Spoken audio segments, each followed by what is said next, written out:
Dios, te damos gracias en estos momentos porque acercarnos a tu palabra es un privilegio que tenemos por tu Espíritu Santo que nos habla el corazón y también porque pones en nosotros el querer como el hacer tu buena voluntad.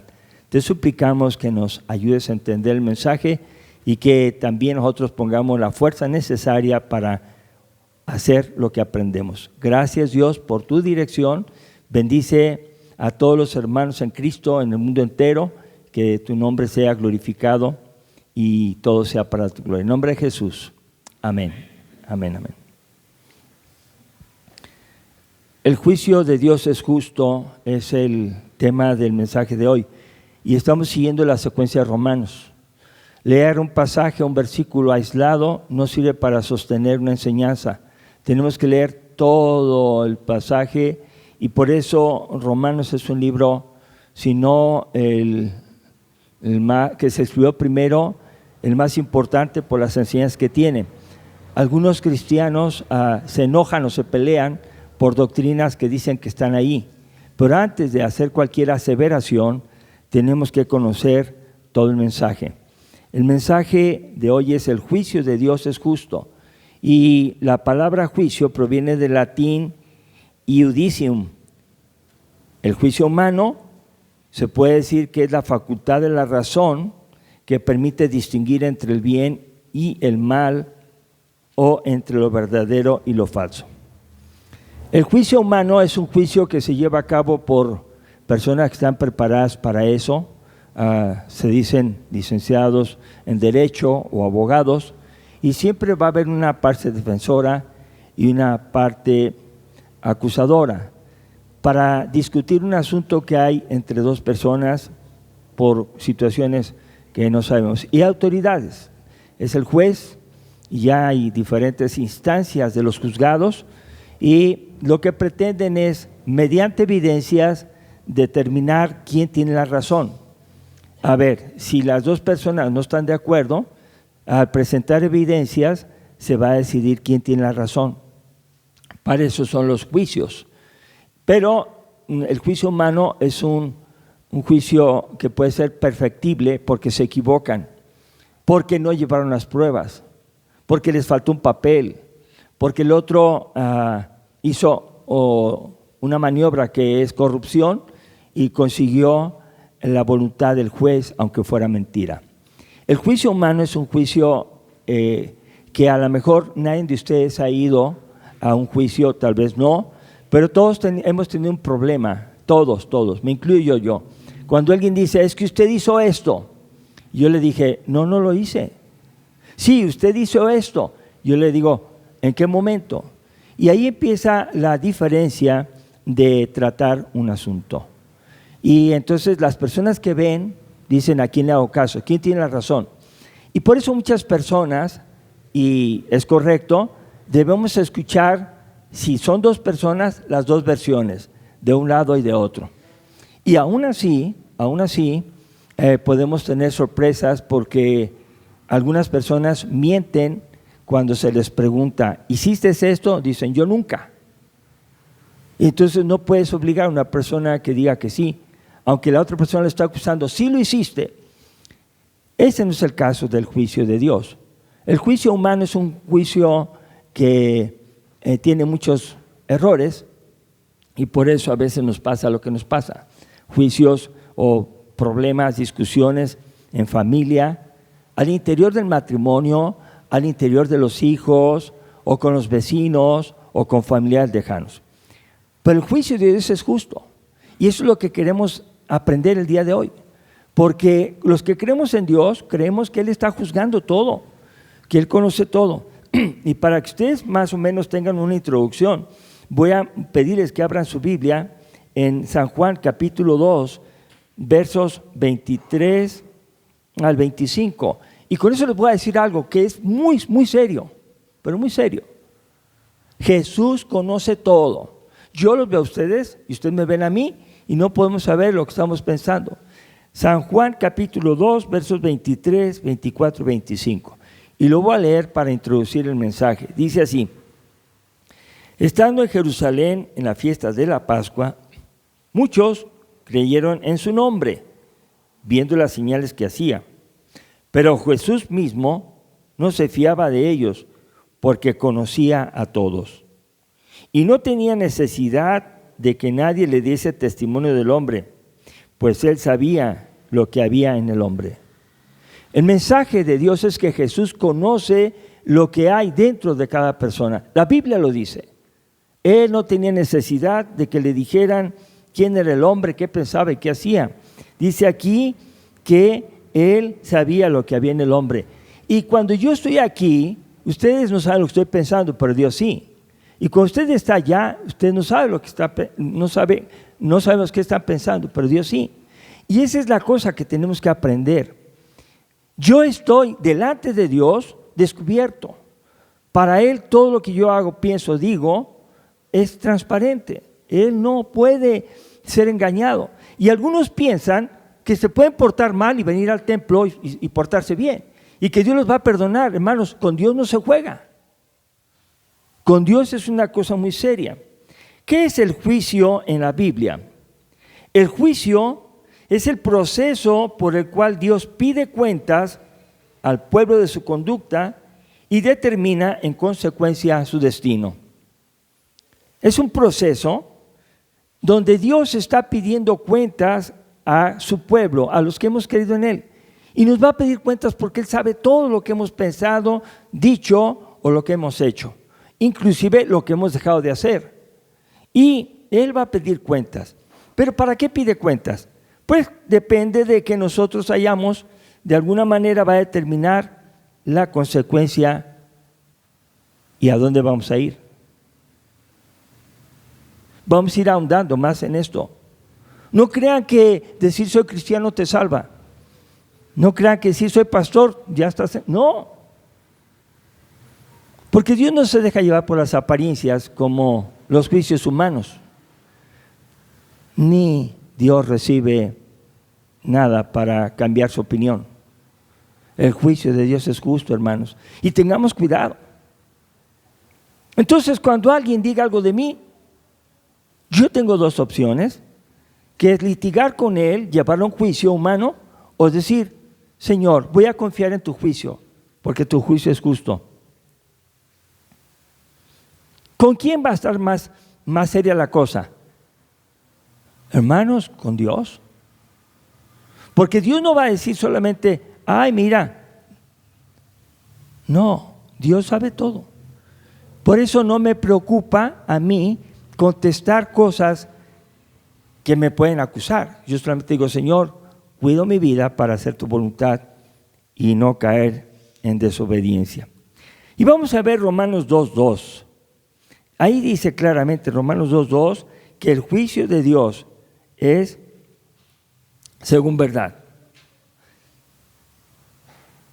Mas sabemos que el juicio de Dios contra los que practican tales cosas es según verdad. Hay personas, y podemos ser nosotros, o ya lo fuimos, que vivíamos haciendo mal.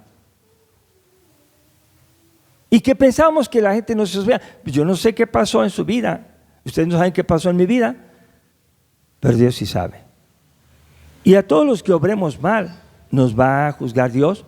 Y a todos los que obremos bien, nos va a juzgar Dios. Y vamos a ver ahí en el verso 4 del capítulo 2. ¿Para qué nos avisa a nuestra conciencia con la palabra y con el Espíritu Santo? ¿Para qué nos avisa? ¿Por qué cuando alguien hace algo malo, empieza a ponerse inquieto o da muchas explicaciones y hasta uno lo nota? ¿Por qué estás tan nervioso? Porque ahí dice, el juicio no es para que te pongas nervioso ni eches mentira sobre mentira, sino aquí dice el verso número 4, o menosprecia las riquezas de su benignidad, paciencia y longanimidad, ignorando que su benignidad te guía al arrepentimiento. ¿Por qué Dios nos habla? ¿Por qué Dios nos hace ver las cosas? Y miren, hermanos, les voy a decir una cosa. A veces los niños son más sinceros. Los niños así son. Dicen, oiga, ¿y por qué se enoja? O los niños se tapan las orejas y no quieren oír. porque están viendo un pleito. Ahí Dios te está hablando. O los hijos grandes que lloran y se alejan porque no quieren vivir ese sufrimiento. Dios está hablando ahí. Pero ¿para qué nos habla? Para que nos arrepientamos de estar haciendo eso. Y debemos agradecer a las personas que nos pueden decir: usted está muy molesto, ¿verdad?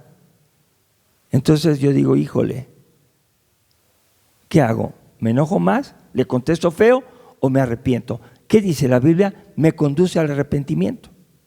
Y yo digo: sí, perdón.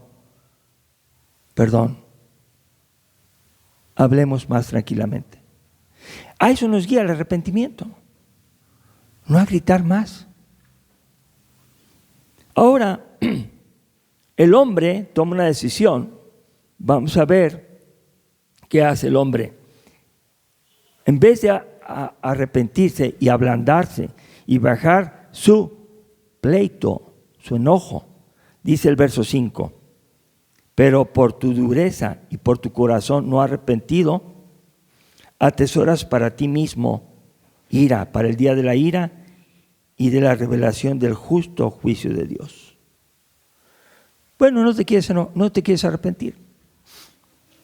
Hace años conocí una persona que en la enseñanza, en un estudio bíblico, él era el papá y me tocó enseñar acerca del perdón. Y cuando enseñé acerca del perdón, me contestó: ¿y usted cree que yo le voy a pedir perdón a mi hijo? ¿Usted cree que yo voy a pedirle perdón?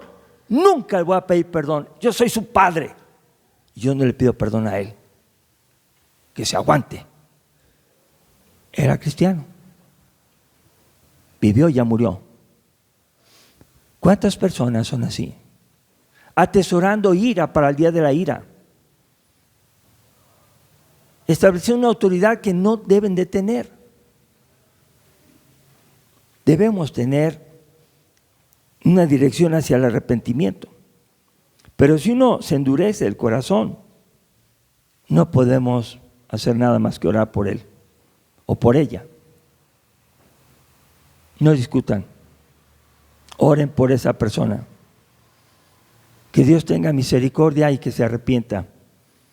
El cristianismo no es una religión que vienes, te metes y te sales y vives como quieres. Eso no es. Entonces vamos a ver, ya vimos que el que no se arrepiente atesora ira para el día de la ira y de la revelación del justo juicio de Dios. Ese juicio de Dios, verso 6 al 11, vamos a ir viendo algunos puntos, es sin favoritismos. No va a haber distinción de personas. Y este capítulo empareja a los judíos sabiondos de la ley de Dios y a los gentiles idólatras e ignorantes, porque ambos tienen eternidad de Dios en sus corazones, según lo dice capítulo 3 de Eclesiastés. Conozcas la Biblia o no la conozcas, Dios ha puesto en ti una eternidad para que pienses conforme a ella. Entonces dice así el verso 6: el cual pagará a cada uno conforme a sus obras. Y quiero detenerme tantito aquí porque algunos van a decir: bueno, la salvación no es por fe. No, sí, es totalmente por fe y por gracia de Cristo Jesús. Dios nos ha salvado, pero ese juicio va a ser público ante su presencia y con pruebas. ¿Qué son las pruebas? Son las obras que hemos hecho. Sabemos, por supuesto, que la salvación es por gracia y por fe en Cristo Jesús. Sin embargo, vamos a ver Santiago 2:17, el 24 al 26. Si alguna persona quiere decir que la salvación es por fe y no por obras, para que nadie se gloríe, es bíblico. Pero Dios no quiere cristianos que les pase esto. No hay un mensaje para hacer esto. Dice en Santiago 2:17, así también la fe, si no tiene obras, es muerta en sí misma. Y si alguna persona dice que es cristiana, y sus obras son de maldad, son de pleito, son de mentira, son de robo, son de lujuria, son de lascivia, si son hipócritas y si viven diciendo que tienen la razón aunque no la tengan, esas son malas obras. Usted lo sabe. Las obras de la carne son muchas. Cuando alguien tiene malas obras y se dice cristiano, dice ahí, tiene una fe muerta. Yo pregunto, ¿para qué sirve una fe muerta? Para nada. Creer en Dios y no vivir de acuerdo al mensaje de Dios, o por lo menos no vamos a ser perfectos, pero vamos a luchar, vamos a esforzarnos, vamos a desarrollar paciencia, vamos a tener amor, vamos a tener consideración para las personas que nos ofenden, hasta el grado de amar a nuestros enemigos. Y en esto conocerán que son mis discípulos, dice Jesucristo, cuando tengan amor los unos con los otros. Entonces, una fe que no tiene obras es una fe muerta, aunque cargue la Biblia y aunque vea el templo. Es tiempo de decir las cosas porque cada día se complican más. El 2:24 de Santiago dice también: vosotros veis, pues, que el hombre es justificado por las obras y no solamente por la fe. No está diciendo que las obras salvan. Está diciendo, el hombre que tiene buenas obras está comprobando que tiene una fe buena. ¿Entienden? No importa quién seas, judío o gentil. Si una persona dice que tiene fe y no tiene obras, no va a ser justificado. Pero dice aquí que el hombre es justificado por llevar las dos cosas. La fe que produce buenas obras es una fe viva. Entonces, podemos ver el verso 26. Porque como el cuerpo sin espíritu está muerto, así también la fe sin obras está muerta. Un cuerpo sin espíritu es el que está en el cajón y que van a llevar a sepultar. Se murió, ya se murió. Y quiero contarles un poquito para que se pongan a pensar las personas que no creen en Dios de manera sencilla. En los tiempos de los judíos perseguidos por los alemanes, se hicieron muchísimos experimentos científicos para saber más de medicina, sacrificando a los judíos. Por ejemplo, dejaban a las personas, medían todo, le abrían una arteria hasta que vaciara toda su sangre, medían cuánto tiempo tardaba en morir, cuántos litros tenía. Ese tipo de experimentos hacían. A ver cuánto. Y así aumentó el conocimiento médico por las barbaridades y brutalidades que hizo ese gobierno de Adolfo Hitler. Pero ¿sabe una cosa? Hicieron otro experimento. Acostaron a las personas y tenían una báscula soportando su cuerpo.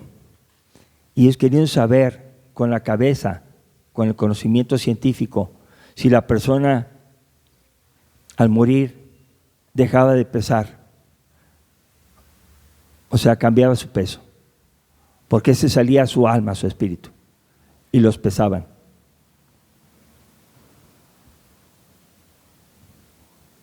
¿Cómo ven? Ellos estaban buscando entender las cosas de Dios, el alma, el espíritu, a través de experimentos científicos, y eso no se puede. Es una falsedad. Por ejemplo, no podemos hacer experimentos de la vida de Benito Juárez. Por ejemplo, que nazca y vuelva a crecer y morir, no se puede hacer. La única manera de estudiar una vida de una persona es a través de la historia y los documentos escritos. Y cuando nosotros vemos el juicio de Dios, Él no se va a basar en experimentos, porque ya lo expliqué, Él conoce todas las cosas. Todo. Lo que hagamos, lo que no hagamos. Y eso nos va a llevar ¿a qué? Al arrepentimiento.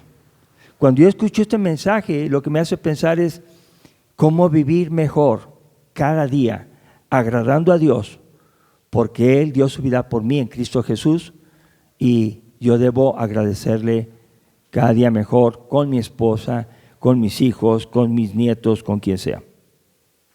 Ahora, ¿qué hay? Hay dos destinos. Hay dos destinos. Vamos a ver Romanos capítulo 2, verso 7. Continuando, Él pagará a cada uno conforme a sus obras. Verso 7 dice: vida eterna a los que perseverando en bien hacer buscan gloria y honra e inmortalidad. Vida eterna a los que perseverando en bien hacer buscan gloria, honra e inmortalidad. Vida eterna. Ese es un destino. Y cuando dice perseverar, quiere decir que yo continuamente voy a buscar ser un mejor cristiano. Voy a perseverar en lo que ya hice bien, continuarlo haciendo. Si yo creo que ya he hecho mucho y me voy al mundo, eso no agrada a Dios.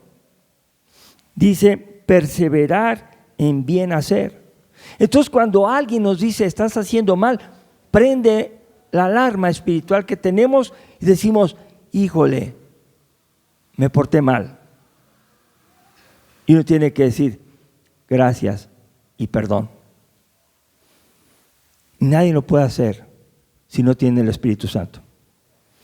Puede conocer la Biblia de cabo a rabo, de pasta a pasta, pero si no tiene al Espíritu Santo, si no se ha convertido, te va a ir mal. Vas a perder en un juicio con él o con ella. Y hermanos, lo que dice aquí es que hay vida eterna. Verso 10, 2:10, dice: pero gloria y honra y paz a todo el que hace lo bueno, al judío primeramente y también al griego. Otra vez dice: gloria y honra y paz a todo el que hace lo bueno. Y cuando dice a todo, dice a los judíos, que son muy amados por Dios, porque es su pueblo, pero también a los gentiles, aunque no son conocedores de la ley de Dios. Pero cada uno tiene que portarse bien. Ahora, tú rechazas el mensaje de Dios, no vas a hacer bien. Al contrario, vamos a vivir como haciendo lo que queremos. El problema no es ahorita, hermanos. En derecho, cuando una persona se porta mal, que amerita un juicio y se sigue por oficio su delito, se establece un acta de averiguación previa. Y aunque él esté libre, ya andan sobre de él. El acta de averiguación se tiene que cumplir y lo van a tomar y lo van a llevar a que se presente y se esclarezca su situación, porque ya hay algo que se va a investigar en él. Cuando nosotros vivimos como cristianos, podemos vivir enojados en familia, gritándonos, podemos vivir faltando al respeto a los vecinos y venir al templo y cantar muy bonito. Pero si hacemos eso, ya hay un acta de decretos en nuestra contra. No importa quién seas, judío o gentil. No importa que conozcas la ley o no la conozcas. Lo que Dios quiere es que tú te arrepientas. El mensaje de Dios te guía al arrepentimiento. Entonces hay que arreglar las cosas antes. No hasta el día de la muerte. Como algunos piensan, por una mala enseñanza, que si llaman al sacerdote fulano, va a venir y les va a poner aceite y sus pecados, cualquiera que han sido, van a ser perdonados. Eso es mentira. Vivieron todo el día en pecado, toda la vida en pecado, y el juicio de Dios es justo. Y va a decir, no es así. Uno se tiene que arrepentir desde antes. Ya vemos entonces que hay vida eterna, gloria, honra y paz a todos los que practican el bien. Y ese practicar el bien respalda su conversión. De veras, hermanos, hagamos caso a Dios. Ahora, ¿qué va a pasar con aquellos que dicen, a mí no me andes hablando, es más, retírate, no te quiero volver a ver y ni te voy a saludar, ni te voy a visitar? Y se apartan totalmente. ¿Qué hay para ellos? Los que en vez de perdonar y procurar la bendición de Dios en la familia, en el vecindario o en la colonia, procuran hacer un daño. Fíjense lo que dice el fin de ellos. Romanos 2:8 dice así: pero ira y enojo a los que son contenciosos y no obedecen a la verdad, sino que obedecen a la injusticia. Ira y enojo. El juicio de Dios va a ser ira y enojo a los que son contenciosos. ¿Saben qué es ser contencioso? Discutidor o peleonero. No les ganas. Si les dices una cosa, te atraviesan. No pueden ellos dejar de pelear. Bueno, a esas personas les espera un gran castigo. Pero son cristianos y la salvación no es por obras. No, no es por obras. Pero el que es cristiano lo refleja con sus buenas obras y cambia su conducta para asemejarse cada día más al que lo salvó, que es Jesucristo.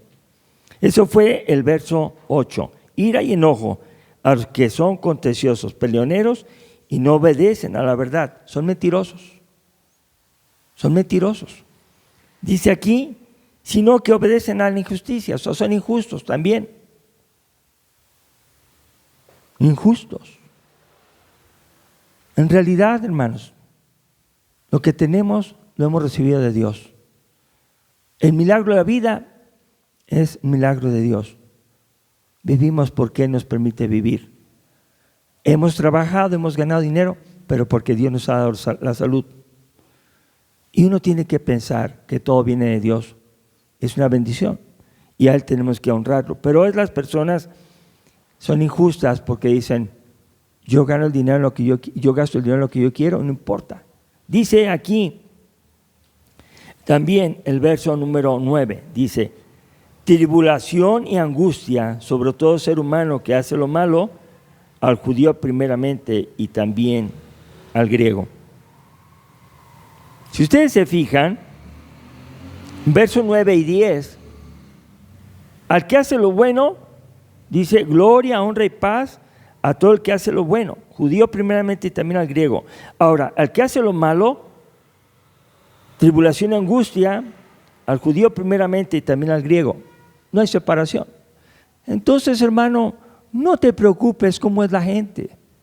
Preocúpate cómo eres tú. Ocúpate de ti mismo. Y Dios es justo. Entonces, ya sabiendo que el juicio de Dios es justo, pues yo me voy a portar como Él quiere. Así me griten, me denuncien, me abandonen, me torturen y digan lo que digan, yo voy a hacer la voluntad de Dios.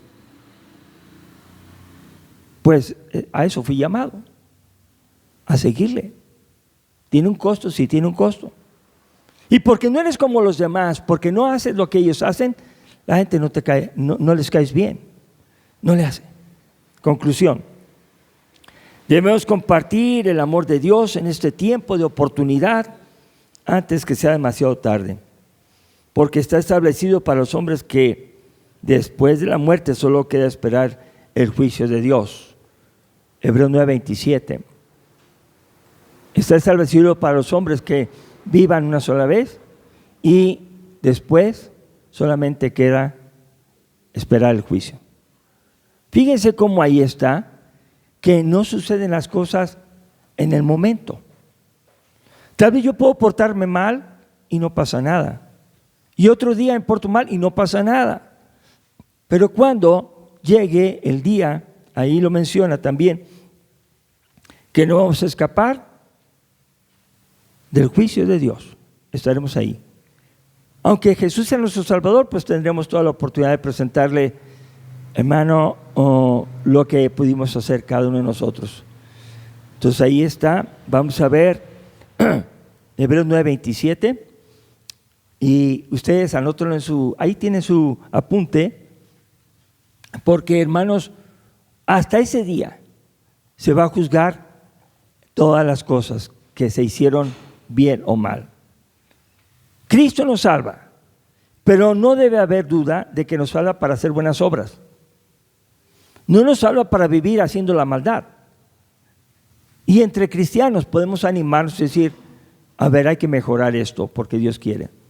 De la manera que está establecido para los hombres que mueran una sola vez, que mueran y entonces el juicio. Por eso muchas personas dicen, no pasa nada. Pues sí, ahorita no pasa nada. Va a pasar el día del juicio. Ahora escuchemos la conclusión final. El ser humano, aferrado a la sociedad, a la política, a la educación, al dinero, a la fama, a la religión, a diferentes ideologías, a su amor a sí mismo, no logrará los cambios que solo Dios puede hacer. Y los puede hacer porque hay un verdadero arrepentimiento y fe en Jesucristo. Cuando se nace de nuevo, se nace una vida nueva. Y esa vida nueva tiene un nuevo comportamiento que agrada a Dios. Aquí, hermanos, no decimos que estás agradando a Dios. Decimos, busca una relación personal con Cristo, con su palabra, con el Espíritu Santo, y tú haz lo que tengas que hacer para agradar a Dios. Vamos a ponernos de pie y vamos a orar. Señor, te damos gracias por tu palabra, porque hemos aprendido el día de hoy que el juicio de Dios es justo y que Él nos va a ayudar ahora con su Espíritu Santo que vive en nosotros a hacer las buenas obras que tú has preparado de antemano para que anduviésemos en ellas. Te rogamos, oh Dios, que nos bendigas para hacer bendición a otros y que, Señor, tengamos paciencia con aquellos que están juzgando según la carne y según conocimiento que tienen, pero sin verdad. Dios, gracias por tu misericordia, por tu amor, por tu salvación en Cristo Jesús. Amén.